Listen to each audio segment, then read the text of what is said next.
Mas Lula reconhece que pode não ser candidato finalmente. Parou com essa putaria. E é algo que você tinha falado. Algo para comentar a respeito? Cara, tá acontecendo óbvio. Eu tô te mandando aí a notícia pelo Zap, já que você é devagar. Manda lá. Pronto, a notícia está no teu Zap. O presidente Lula não tem mais nada a ganhar nessa altura da vida. Ele ter sido candidato em 2022 foi o preço que ele pagou para sair da cadeia e salvar a pele de um Supremo Tribunal Federal que estava emparedado com o bolsonarismo, em desespero com o bolsonarismo, com medo que o Jair Bolsonaro, reeleito, viesse com força redobrada para cima deles. Tiraram o Lula da cadeia, era o único candidato competitivo contra Jair Bolsonaro. Lembrando, o Lula não era a primeira opção da turma do STF. Antes do Lula, eles ensaiaram Luciano Huck fazendo artiguinho de final de ano e fazendo de conta que poderia ser candidato, não teve tração.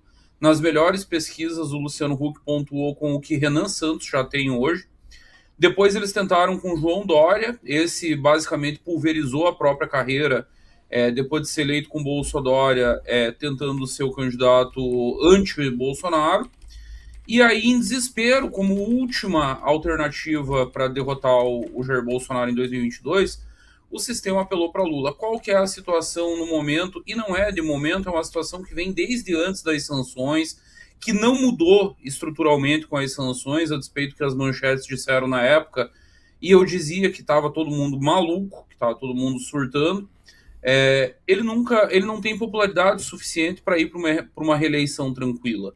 A reeleição do Lula, no melhor dos cenários para ele, é uma disputa de vida e morte para tentar salvar a percepção em relação ao próprio governo, que é um governo desastroso, que é um governo que tem mais ruim e péssimo do que ótimo e bom, que é um governo em que a maioria desaprova.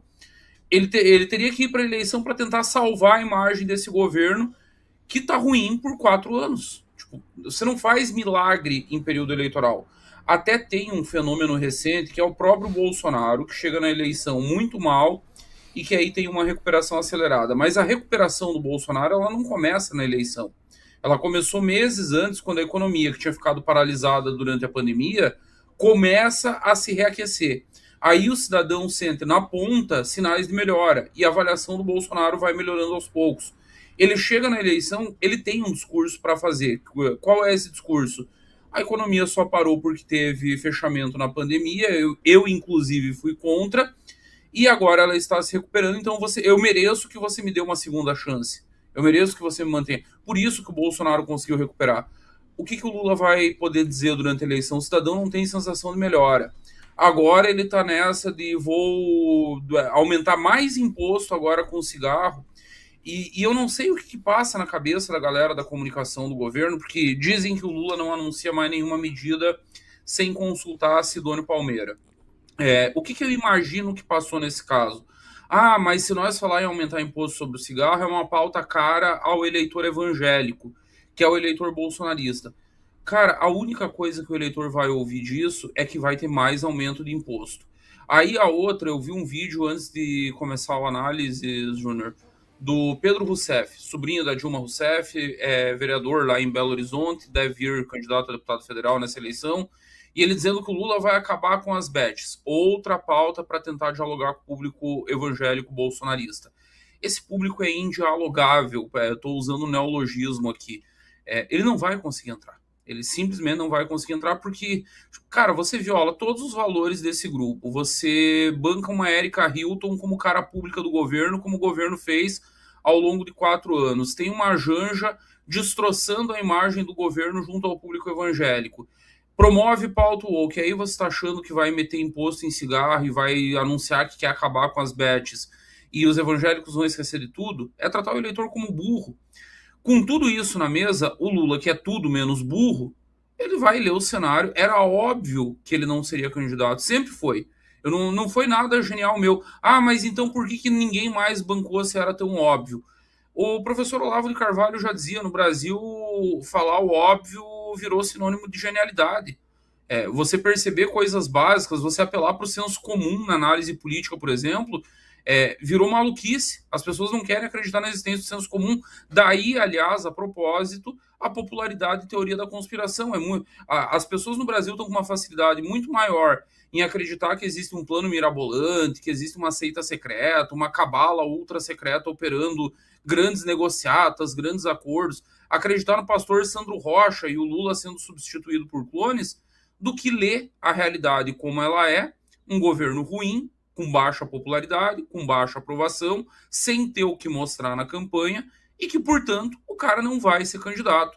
Ainda mais um cara que colocaria na mesa, indo para essa disputa, 3 vitórias nas últimas 3 vezes que ele concorreu, eleição e reeleição da sucessora, e reelegeu a sucessora num cenário muito, muito difícil, e botar um Fernando Haddad, que ninguém conhecia, que havia sido humilhado na disputa pela reeleição em São Paulo na prefeitura, no segundo turno e fazer 45% dos votos. Foi uma grande eleição do Haddad e do PT em 2018, com o Lula na cadeia. Ele vai torrar todo esse patrimônio político. O Lula pode ser muitas coisas, burro ele não é. Por isso que eu sempre trabalhei com o cenário de que o Lula não seria candidato à reeleição. E talvez, Júnior, e aí eu sempre trabalhei até com essa possibilidade. Um governo muito aprovado, vamos dizer que foi o governo Lula 1, que é um governo que termina com o Brasil crescendo a 4,5% ao ano, com projeção de crescer ainda mais nos anos seguintes, inflação sob controle, preço baixando no supermercado. Imaginemos que fosse esse o cenário. O Lula está com 80 anos. Ele vai olhar e vai pensar: eu tenho saco para aguentar mais 4 anos isso aqui? Eu tenho paciência para gerenciar a crise com o Supremo, crise do Banco Master, crise com o Congresso, a Janja se aparecendo e trazendo uma visibilidade que não é saudável para alguém que já esteve na cadeia, que estava na cadeia até outro dia. Vamos lembrar. Então, eu acho que até um Lula com hiperaprovação, ele tentaria repetir a receita da Dilma. Pegaria alguém da confiança dele e tentaria eleger. Agora, não tendo nem esse ativo, não tendo um governo hiperaprovado, vai escolher alguém que possa salvar o PT, garantir os governos do Nordeste, garantir a eleição numa bancada grande, e é isso que o PT tem para eleição, é isso que o consórcio que apoia o governo tem para eleição, e já o Supremo vai tentar desesperadamente, já está tentando a propósito, ver se surge alguma candidatura alinhada que possa salvar o pelo deles. Até agora não surgiu. Já apostaram de um tudo, já tentaram Ratinho, já tentaram Eduardo Leite, agora há setores que sonham com Caiado se viabilizando. O problema para o sistema é que os candidatos deles são muito ruins e não têm viabilidade popular, não têm viabilidade eleitoral.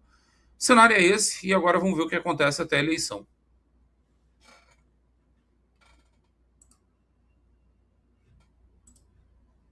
Eu não te ouço, Júnior. Mesmo problema que você, às vezes. Esquecer de ligar o microfone. Aqui, então, tem a citação do Lula, né? Ele deu uma entrevista pro ICL, o Instituto Chupa Lula, e ele falou o seguinte: eu não decidi se serei candidato ainda, ou seja, acho que ele não vai ser candidato. Vai ter uma convenção em julho, e eu, para decidir ser candidato, vou ter que apresentar um programa. Vou ter que apresentar uma coisa nova para esse país. Lula, ter 3 mandatos, no final do terceiro, indo... Ele vai pensar num programa agora para apresentar. Eu acho que ficou azedo, hein, senhor Bezerra? Eles vão apresentar o programa, e o programa é salvar o Brasil do fascismo, e é isso, é o que tem para hoje, é o que a candidatura do Haddad vai representar, tentando pegar setores dessa neo-esquerda, pseudo-intelectual, limpinha, fofinha de São Paulo, com Faria Lima, e tenta salvar o que dá, tenta garantir pelo menos... Cara, eu tinha um piso, chegou a ser um piso do Lula na casa dos 40%. Sem Lula, esse piso do PT, para qualquer candidato petista, era 30%. De 6 meses para cá, o piso do Lula virou algo na casa dos 35%, a depender do cenário, e o piso do Haddad é menor ainda, está dado lá pela pesquisa Datafolha, é 25%. Situação desesperadora, eles têm que... na verdade, eu acho que o Lula está refém do sucesso da estratégia de 2018, porque sim, foi um sucesso mesmo perdendo a eleição, de levar até a 1/10 hora essa candidatura, de dizer que era candidato, até mesmo registrar e depois ter a candidatura rejeitada pelo TSE. Esperou até o último dia da troca para fazer a troca, enfim. Ele ficou meio que refém dessa estratégia, tentou repetir ela, está tentando, só que aí o que acontece? As pesquisas mostrando derretimento, queda na aprovação, Flávio Bolsonaro grudando na liderança, É questão de tempo, de muito pouco tempo para o Flávio assumir a liderança, mesmo contra Lula e já em primeiro turno, talvez ali na casa dos 45. E assim, ó, o Flávio não assumiu contra uma previsão minha, que era para ele ter assumido a coisa de uma semana atrás. Em todos os institutos. Aí não é escolha de pesquisa, é em todos. Talvez ele não tenha assumido, porque talvez o Flávio tenha batido no teto. Só que mesmo o Flávio no teto, em segundo turno vira guerra de rejeições. E a rejeição maior, a anulação, uma rejeição anulando outra, a maior tende a ser a de memória mais recente. Tipo, se houve cagada no governo Bolsonaro, e houve, não foram poucas, já passou 4 anos. Jair tá na cadeia, os bolsonaristas foram presos, alguns influencers exilados. As pessoas esqueceram, passou. A cagada do Lula tá aí, a pessoa sente todo dia que ela vai pro supermercado. Então, é outra coisa que o Lula sabe. Num eventual segundo turno que favoreceu ele em 2022, essa anulação de rejeições, tipo, as pessoas rejeitavam mais o Bolsonaro do que ele. Você olha, segundo o velho canon do marketing político, os dois candidatos eram inviáveis. Mas vão os dois pro segundo turno. Aí vira uma disputa de rejeição. Em 22 favoreceu ao Lula a memória mais recente. As pessoas estavam com as presepadas do Bolsonaro na cabeça, estavam com o discurso anti-vax, estavam com o Bolsonaro andando atrás de EMA com cloroquina na mão, com a briga com os governadores e com prefeitos, com a STF, aquele cenário todo. Então, a rejeição do Lula acabou sendo menor naquele cenário. E foi o que garantiu que ele vencesse, ainda que por um pentelinho. Um fiozinho de cabelo salvou o Lula naquela eleição. Ele pode agradecer a deputada Carla Zambelli, que a 48 horas do segundo turno saiu correndo que nem uma retardada atrás de um eleitor armada no centro de São Paulo, que o eleitor fez o que todo eleitor faz com todo político. Renan já deve ter escutado pouco para esse Brasil afora. Não foi só aquela cena patética lá do Rio. Isso é normal. Eleitor xinga políticos, eleitor desabafa quando encontra políticos.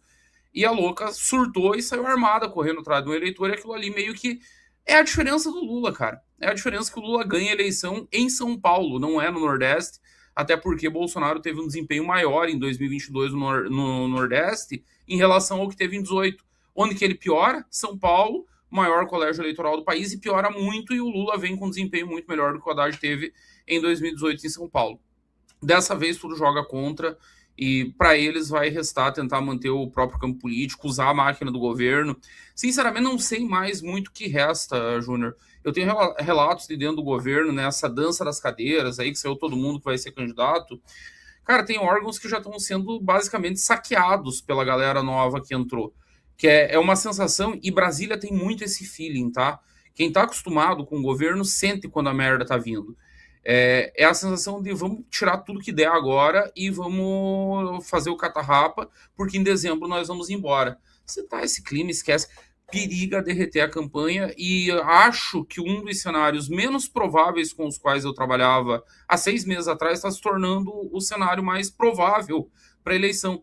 Nós tirarmos o Haddad do segundo turno, nós disputarmos o segundo turno contra Flávio Bolsonaro. E aí sim, pela primeira vez, desde que tem eleição presidencial e tem segundo turno, nós vamos poder dizer que é outra eleição. Porque o grande mote da eleição terá sido eliminado no primeiro turno, que é não podemos deixar o PT voltar. Acabou esse discurso para os bolsonaristas se nós disputarmos esse segundo turno com Flávio Bolsonaro. Eu não te ouço. Uau! Né? Caramba, seria... Assim, é uma aposta. Eu já até comentei isso, mas há muito tempo atrás, né? Que se continuasse, se fosse pro buraco, se eles não tivessem nada contra o Flávio, é isso aí que aconteceria. Porque olha só, mais um pouco na matéria, mais uma fala do Lula, até sobre quem seria, né, o candidato, caso não fosse o Lula. Ele colocou aqui, ó, Camilo Santana. Pô, que Camilo Santana, mano? Ó. Cara, eles estão tateando porque justamente eles sabem que o Haddad tem um desempenho eleitoral fraco. O Haddad não ganha uma eleição desde 2012, Júnior. Ele disputou em 16, ele disputou em 18, ele disputou em 20, ele disputou em 22 e ele não ganha uma eleição desde 2012. E aí eles estão tateando. Há 6 meses atrás, se me perguntasse, vai o Camilo, é o Haddad. Tem uma coisa no petismo que é muito forte. O PT é São Paulo. O PT não é Rio Grande do Sul, o PT não é Bahia. Mas está o governo da Bahia há 20 anos, ministro da Casa Civil, líder do governo no Senado. O PT é São Paulo e o PT é Lula. Só que assim, na sucessão o Lula deu um bypass no PT de São Paulo. O PT de São Paulo não queria Dilma e teve que engolir, porque o Lula decidiu. Talvez o Lula tá tateando, tentando encontrar uma outra Dilma. E daí o outro erro de marketagem. É bom que eles não vão corrigir, porque eles ainda acreditam em toda essa bobajada. Nas pesquisas do governo está dizendo que educação é o ministério com melhor desempenho. E por que é o ministério com melhor desempenho? Porque para o cidadão médio, para o brasileiro normal, comum, o que é uma boa educação? A escola abriu, tem merenda, tem material escolar para o meu filho, as aulas começam e terminam no horário, pronto. É uma ótima educação. Não interessa que meu filho siga analfabeto, não interessa que a educação seja uma bosta, não interessa que nada do que ele aprenda ali seja útil para a vida dele. O que importa é que enquanto eu estou trabalhando, tem escola, está abrindo, tem comida. Então a educação não é um problema. Quem já trabalhou em campanhas majoritárias sabe, quando você faz pesquisa municipal, nunca vai dar a educação como problema. Quando você vai avaliar a área de governo, a educação é sempre o melhor desempenho. Tem um jeito das pessoas acharem a educação ruim. É só se você tiver greve no setor. E é por isso que muitos governos, eu posso dar um exemplo, o governo do PL aqui de Santa Catarina.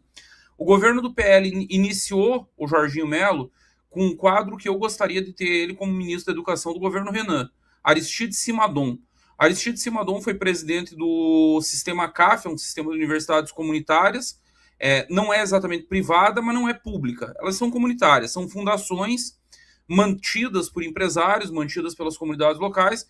Tem no estado inteiro, tem a Univale, no Vale do Itajaí, lá na minha região tinha o UNC, aí o UNC se dividiu agora, aí Caçador tem a Uniarp, que é a Universidade do Alto Vale do Rio do Peixe, tem o Noesc, no oeste do estado, enfim, aonde o Simadon foi reitor. Ele foi presidente desse sistema CAF, ele chegou a ser cogitado como ministro da Educação do governo Bolsonaro. É um gigantesco quadro, extremamente capaz, manja de educação. Simadon ficou 2 anos e meio no governo Jorginho. Ele não aguentou mais a politicagem dentro da secretaria, ele não aguentou mais pressão do sindicato dos professores, do Sinte. Quem que o Jorginho nomeou? A subsecretária que todo mundo sabe que é petista. Que no escurinho da urna ela vai votar no Jorginho para garantir o emprego, mas o voto presidencial dela é 13. E todo mundo sabe. Não é como se fosse um grande mistério na política catarinense que a mulher é esquerdista.